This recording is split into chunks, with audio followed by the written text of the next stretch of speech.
STF não é o sistema? Renan Santos tenta virar a chave de uma discussão que a direita brasileira tratou, por muito tempo, como se tivesse uma resposta simples.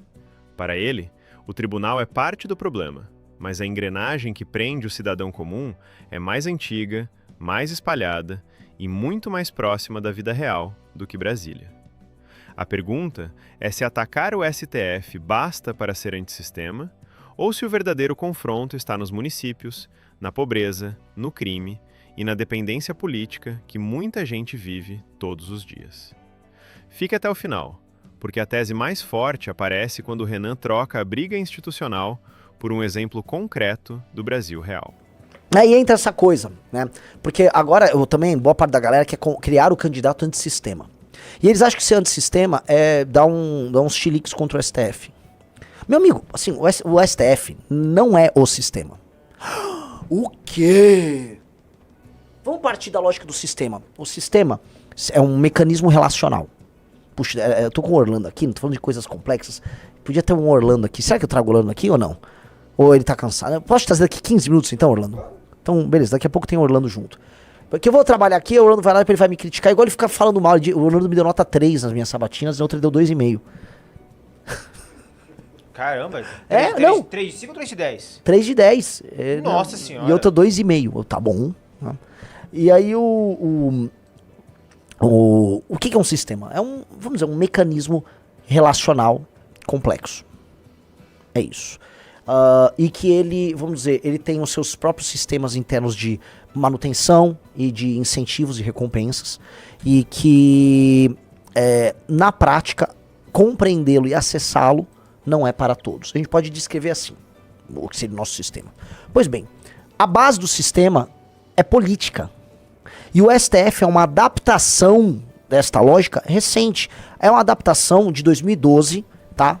Por conta da ação desesperada do petismo para se proteger do mensalão. Lembremos, o PT fazia nomeações ok até 2010, tirando a do Dias Toffoli. Mas ele estava fazendo nomeações ok, como o Fernando Henrique fez nomeações ok. Ninguém ligava para o STF. Até que vieram, né, foi parar no STF o julgamento do mensalão. E aí no julgamento do mensalão, a coisa começou a pegar. E aí começou a rolar muito lobby. Enquanto isso, a Dilma já tinha nomeações para fazer. Aí começam as nomeações de caráter político para proteger o PT. Foi quando o Barroso foi nomeado. E aí ele veio lá, rolaram os famosos embargos infringentes. E eles começaram a salvar a turma do STF... Desculpa, a turma do PT no mensalão. 2011, 12, 13. Ali o STF vai ganhando outra guinada. Ali surge o primeiro ministro do STF famoso, que foi quem, Iso? Joaquim Barbosa. Joaquim Barbosa, lógico. Que foi incensado como herói nacional em 2013, nas manifestações. Ali começa a surgir algo. E aí o STF começa a ser instrumentalizado. Mas ele é consequência de um processo. Vou interromper rapidinho o vídeo só para te pedir uma coisa. Se você está gostando desse conteúdo, já deixa o seu like e se inscreve no canal. Isso ajuda muito o canal a continuar trazendo conteúdos relevantes como este para você e também mostra para o YouTube que você quer receber mais vídeos nesse estilo. Muito obrigado por isso. Agora vamos continuar com o vídeo. O que determinou os superpoderes do STF, se a gente for puxar uma retrospectiva histórica, é uma coisa que o legislador que fez a Constituição nem sabia, foi a foi constitucionalizar todos os temas nacionais, logo o STF pode tratar de tudo isso, tá? Mas isso ficou guardado num buraco de 88 até 2012, quando surge o neoconstitucionalismo com a turma do Barroso, pra valer. Mas foi um escândalo de corrupção, como o mensalão, que esse sim é consequência de relações sistêmicas entre o poder verdadeiro, que é, vamos colocar o que a gente possa chamar de centrão, e um partido político que queria governar, e que precisava comprar os votos dos parlamentares, ali no mensalão. Este mecanismo redunda no escândalo de corrupção, que é mediatizado, e aí ele termina no STF, aí o STF tem que se adaptar para proteger os agentes políticos. Então, esta adaptação institucional que é feita do STF para proteger os agentes políticos, começa a criar 2012, 13, 14, 15, 16, o STF como nós conhecemos. E aí um vai instrumentalizando mais que o outro. Aí vem a Lava Jato vai pegando todo mundo. Aí o STF se torna a última instância de salvação. E vocês percebam um padrão. O STF começa a ser usado no mensalão, ali, 11, 12, 13. E aí depois o STF passa a ser usado na Lava Jato. Pum. Então separou. Aqui ele estava já com um nível de poder. Depois ele sobe o nível de poder na Lava Jato. Quando vem o Bolsonaro e vem o Inquérito Secreto, ele sobe pra cá o nível de poder. Porque ele passa a ter, em nome da manutenção do mecanismo do sistema, esse mecanismo relacional, ele passa a ter uma função de manutenção e salvação de um sistema que dentro dele as engrenagens começaram a colapsar. E aí ele começa ele próprio substituir e consertar as peças da engrenagem. Só que como ele é, vamos dizer, o relojoeiro que está salvando isso, naturalmente ele se torna hiperpoderoso. Só que entendam, ele não é o mecanismo. Ele não é o sistema é outra coisa. Então quando a gente vê pessoas falando que são antissistema só porque atacam o STF, eles estão atacando apenas a manifestação mais recente de um processo que eles não têm leitura pra compreender. Porque ninguém ali estudou nada sobre o Brasil. Ninguém ali leu Raimundo Faoro. Ninguém ali leu o Gilberto Freire. Ninguém ali tentou entender assim, a lógica funcional dos municípios brasileiros e entender como isso tem a ver com a cultura brasileira. Ninguém quis entender o que é o patrimonialismo. A virada da fala de Renan está justamente nesse ponto. Ele não está dizendo que o STF não importa. Ele está dizendo que quando a direita transforma o tribunal no sistema inteiro, ela deixa de enxergar a engrenagem que funciona longe das câmeras, nas cidades pequenas, nos serviços públicos ruins, nas oligarquias locais e na vida de quem depende do poder que promete resolver os problemas, mas muitas vezes ajuda a mantê-los. E você, concorda que o sistema é maior do que o STF? Ou acha que o tribunal continua sendo o centro da crise política brasileira? Deixe sua opinião nos comentários, porque agora entra a parte mais concreta da tese, o ponto em que Renan leva a discussão para fora de Brasília. Os agentes políticos atuais, tô falando, porque se eu for falar tanto do PSDB quanto do PT, todo mundo leu. Todo mundo sabe do que a gente tá falando aqui. Quer dizer, sabia, né? O Fernando Henrique, ele tá bem velhinho, e a turma do PT, os intelectuais ou morreram ou se corromperam. Mas sabem, ali não tem otário. Ali não tem otário. Só que a direita, o Kassab, sabe nada. Eles não sabem nada, eles não sabem nada. E muito pelo contrário, a direita é este sistema. Ela é parte desse mecanismo. Tanto que ela não questiona os métodos do mecanismo. E o que a gente está tentando fazer é resolver o sistema. Então quando eu vou pro Maranhão, eu tô entrando dentro do sistema. Marajá do Sena, isso que significa que é uma cidadeca minúscula, paupérrima no interior do Maranhão, ela é muito mais sistema do que o STF. Resolver os buracos que ligam balsas ao restante do Maranhão é resolver sistema. O buraco de balsas, aquele buraco, um buraco no chão, ele representa o sistema muito mais do que o Gilmar Mendes, do que o Xandão. Porque ele representa a expressão mais clara desse modelo relacional que faz que viver no Brasil seja impossível.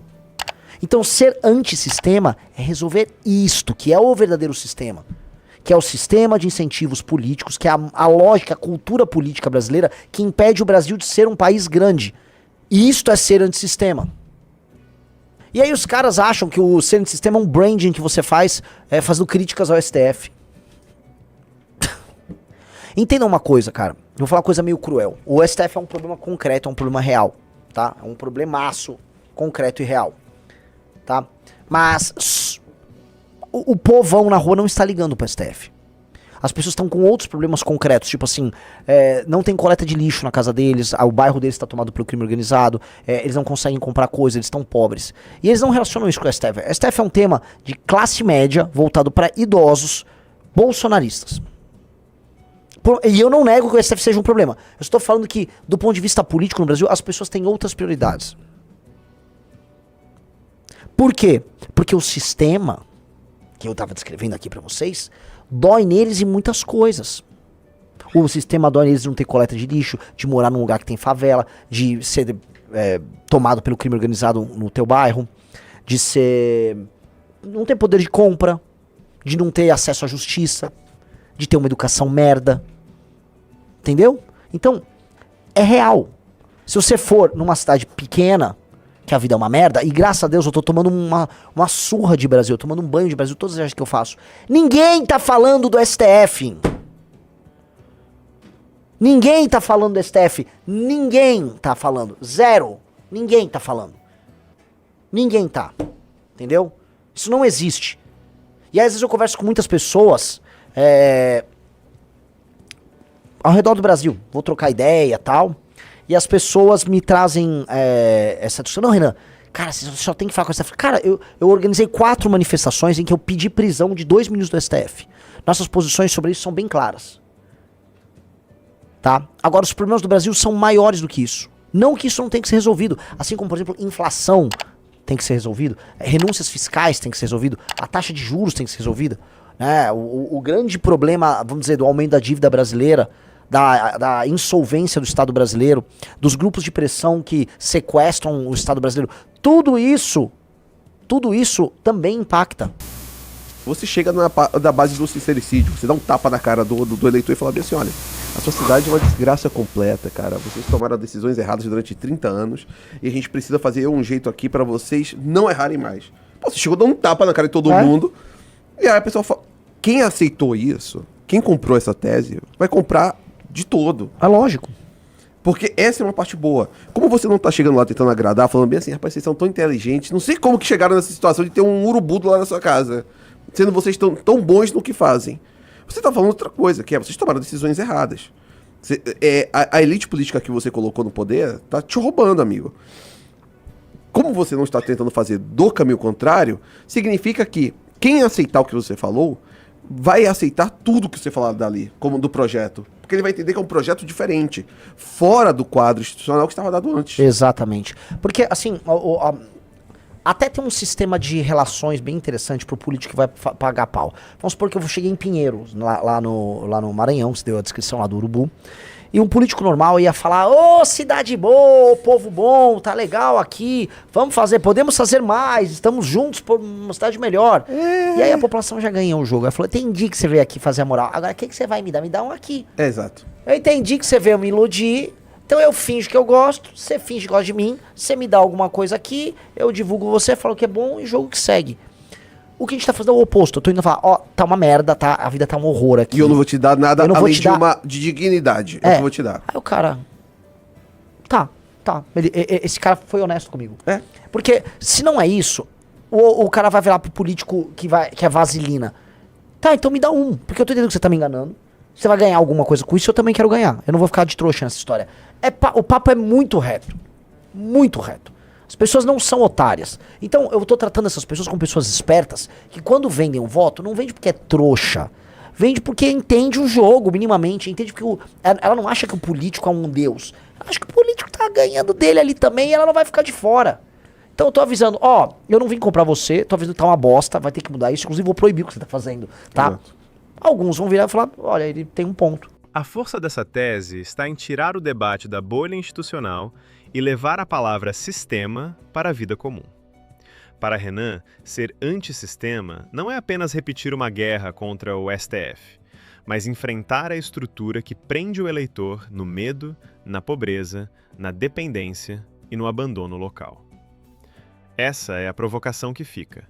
A direita quer combater o símbolo mais visível do problema ou encarar a engrenagem inteira que sustenta esse problema por baixo. Chegamos ao final de mais um vídeo. Se você gostou deste conteúdo, deixa o like, se inscreve no canal e ativa as notificações. Esse apoio ajuda o YouTube a entender que vale a pena te recomendar mais vídeos como este e ajuda o canal a continuar trazendo análises e conteúdos relevantes para você. Muito obrigado por ter assistido até aqui e até o próximo vídeo.